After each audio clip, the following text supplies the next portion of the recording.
Alors, Rabotai, on est réunis לכבודו של התנא האלוקי, רבי שמעון בר יוחאי, שזכותו תגן עלינו, ועל כל עמו ישראל, combien on a besoin du zchut de Rabbi Shimon, et tout celui comme moi, qui une fois dans sa vie a eu le zchut d'aller sur la tombe de Rabbi Shimon, il a vu que matin, midi et soir, 24 heures sur 24, alors Rabbi Shimon se trouve là-bas, sûrement. Pourquoi? Parce que ça attire tellement de monde, tout le temps, 24 heures sur 24 encore une fois, et toute l'année. Alors Rabotai, première question, est-ce qu'on a idée de pouvoir comprendre c'est quoi le moussag de Rabbi Shimon Bar Yochai, quelle était sa grandeur, quelle est la valeur de Rabbi Shimon? Alors bien sûr que nous, on ne pourra jamais atteindre un tel niveau pour essayer de comprendre, ni même d'expliquer. Mais on peut se tourner au moins vers son maître, nul autre que Rabbi Akiva, pour entendre les paroles de Rabbi Akiva sur son cher élève, Rabbi Shimon Bar Yochai. Et c'est un Yerushalmi dans Masechet Sanhedrin. Là-bas, Rabbi Akiva, il dit Dayecha, il te suffit à toi, Rabbi Shimon, she'ani ubor'acha makirin kochacha. Ça te suffit que moi et Akadosh Baruch Hu, alors on connaît ta valeur. Personne ne pourra décrire la grandeur de Rabbi Shimon tellement qu'elle était élevée. Mais un maître de la dimension de Rabbi Akiva, il peut se permettre de dire que je connais ta grandeur. On ne va pas l'expliquer, on ne pourra pas, mais pour dire un petit peu quelle était sa grandeur. Rabotai, Tikkuné Hazohar, qu'est-ce qu'il dit sur le Kol Nidre qu'on fait alors à Yom Kippour? On commence par Bishiva Shel Ma'ala ou Bishiva Shel Mata, Anu Matirin, etc. C'est quoi Shel Ma'ala, Shel Mata? De quoi est-ce qu'on parle ici? C'est qui la Yeshiva Shel Ma'ala? Alors là-bas, c'est Akadosh Baruch Hu lui-même qui enseigne la Torah à Bishiva Shel Ma'ala. Bishiva Shel Mata, le Tikkuné Hazohar, il dit, c'est le sar de même tête. C'est un sar qui enseigne la Torah. Arrive Rabbi Shimon Bar Yochai et il poteach et piv, il ouvre sa bouche et à partir de là, tout le monde se tait, kaviachol. Alors on dit que Akadosh Baruch Hu, lui aussi, il arrête et tout le monde écoute les paroles qui sortent de la bouche de Rabbi Shimon. On a idée c'est quoi la dimension de la Torah de Rabbi Shimon. Rabbi Shimon qui est surnommé dans le Zohar Botzina Kadisha. C'est quoi Botzina Kadisha? Hamaor Hakadosh. Le luminaire qui est Kadosh. Pourquoi est-ce qu'on l'appelle ainsi? Parce que Rabotai, regardez, là on est en train de faire le compte du Homer. En tout, il y a 49 jours, comme on le sait, qui se séparent en deux, Lev et Tov. Lev, c'est 32. Jusqu'à ce soir, on a compté 32 jours. Et ensuite, il va nous rester Tov. Tov, c'est combien? C'est 17. Et 17 qui représente exactement le or de Rabbi Shimon. C'est ça le Tov. Et pourquoi?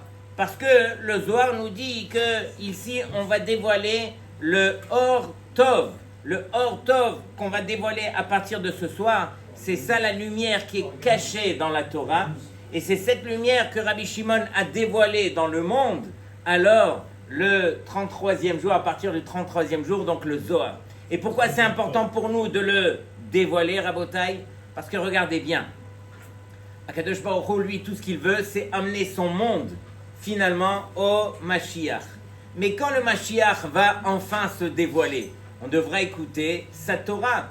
Or, pour pouvoir entendre sa Torah et s'habituer à une Torah qui est tellement élevée, Rabbi Shimon Bar Yochai nous a dévoilé le Zohar, nous a demandé de l'étudier, et même pour celui qui ne le comprend pas, il y a une mitzvah, ne serait-ce que de le lire déjà, pour s'habituer justement au or qui est caché derrière cette Torah, qui représente donc la Torah que Mashiach viendra dévoiler.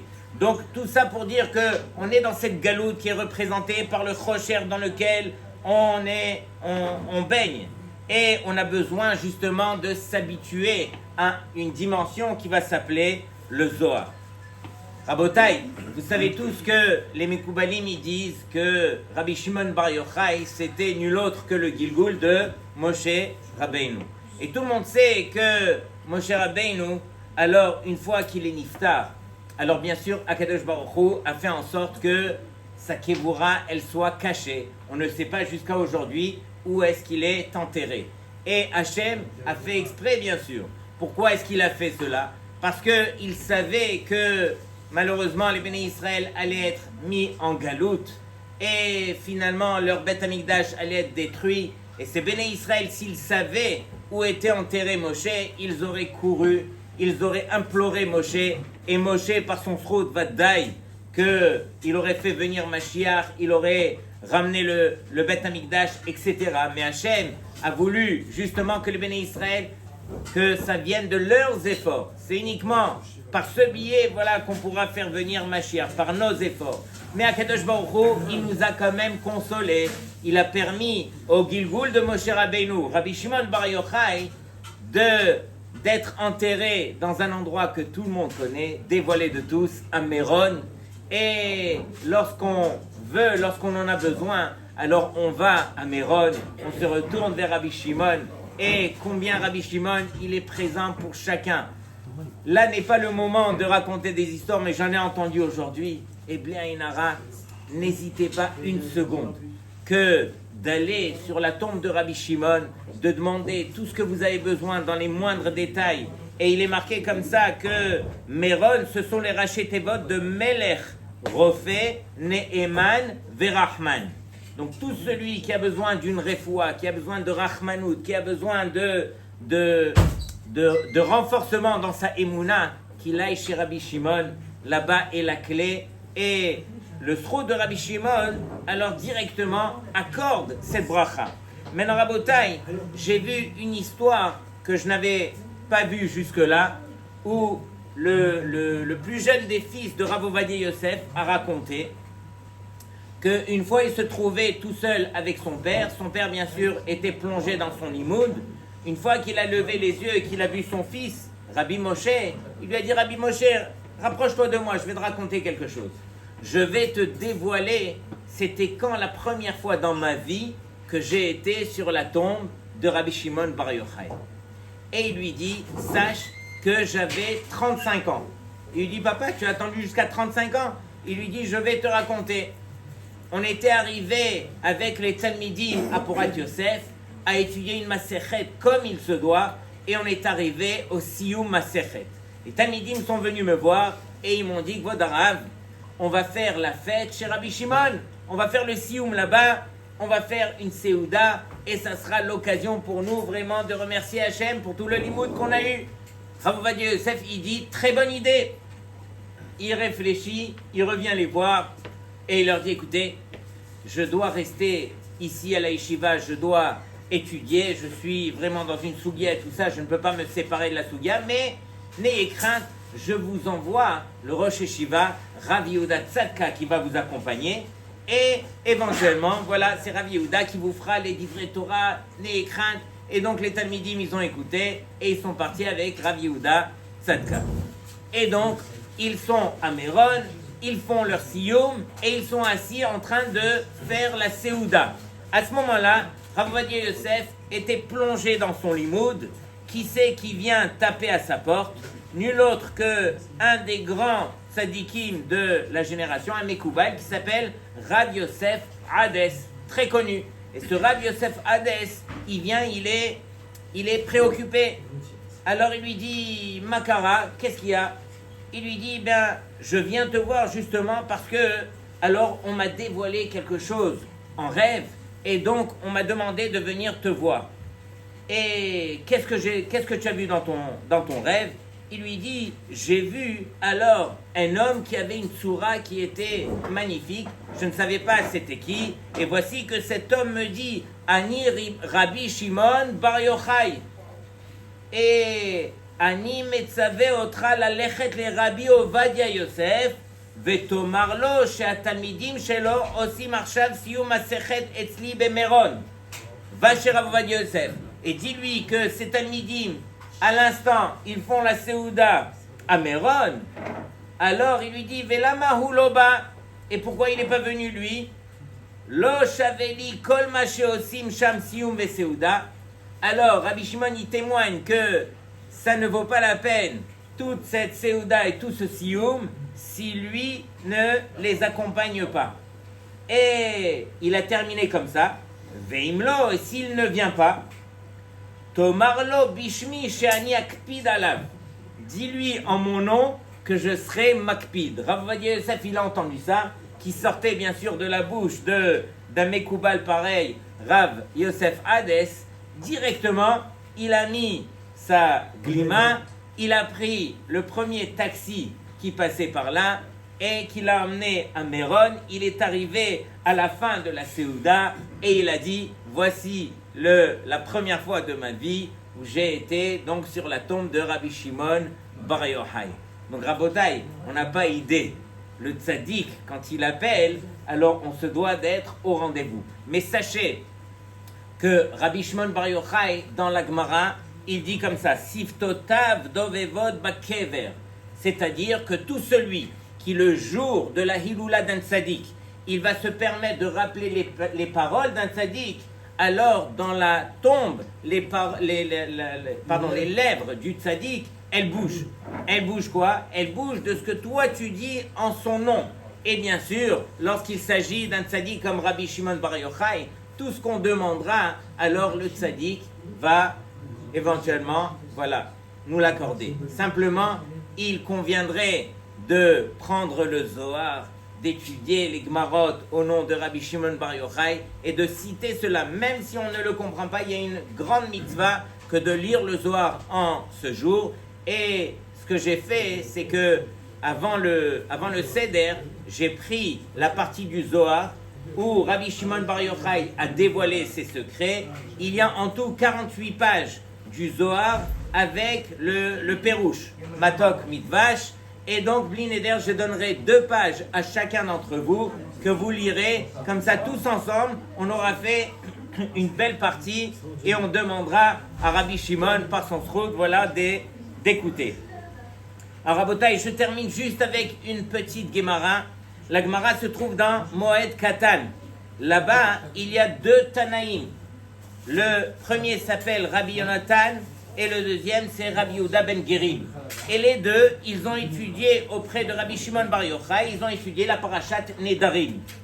Et donc, quand ils ont fini leur limoud avec Rabbi Shimon Bar Yochai, alors ils sont partis. Rabbi Shimon Bar Yochai, il a dit à son fils, à Rabbi Elazar, va vite chez ces deux, ce sont des Anashim Shel Tsura.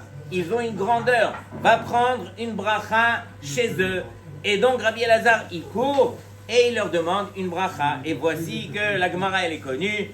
Voici que au lieu de sortir une bracha de leur bouche, ils ont dit exactement le contraire.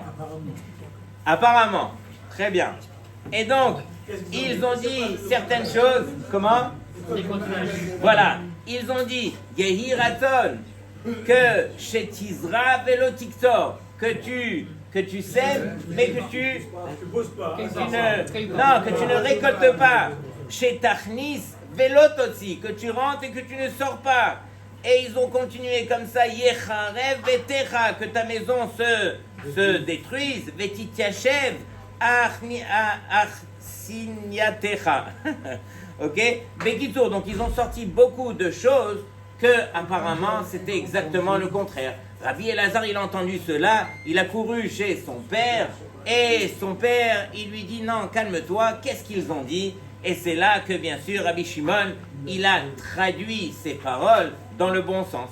Quand ils t'ont dit chez Tizra velo tiktor, qui veut dire chez Tolid banim velo yamutu bechayecha, que tu donnes des enfants qui ne mourront pas chas v'shalom de ton vivant, que tu fasses rentrer des calottes chez toi, des femmes de tes fils, et que chas v'shalom, que jamais les enfants meurent de ton vivant, ni les calottes, etc. Et donc, Rabbi Shimon Bar Yochai, il a expliqué donc toutes ces paroles, bien sûr, dans le bon sens, dans le sens positif. Et le Maharsha demande, il dit, mais pourquoi est-ce qu'ils n'ont pas tout simplement cité les paroles de la bonne façon, qu'ils donnent des brachot, et ça s'arrête là? Pourquoi c'est ambigu au point que Rabbi Shimon, il doit expliquer de la bonne façon?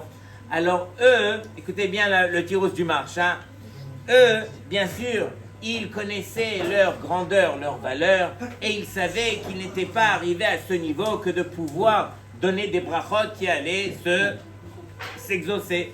Et donc ils ont dit, nous on va dire quelque chose qui est ambigu, mais du fait que ça va sortir de la bouche de Rabbi Shimon de la bonne façon, donc c'est sûr que ça va se réaliser de la sorte. Et donc Rabotai, c'est ce qu'on retient ici.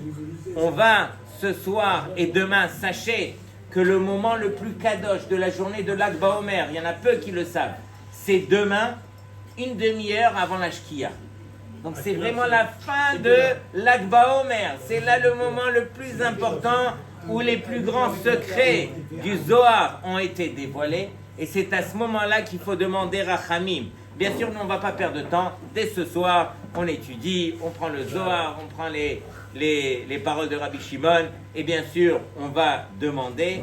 Et lorsqu'on demande, alors vadaï que quoi, que ces lèvres dans la tombe, elles parlent et Bezrat Hashem, tout ce qu'on demandera, Akadosh Baruch Hu va nous l'exaucer grâce à Rabbi Shimon Bar Yochai.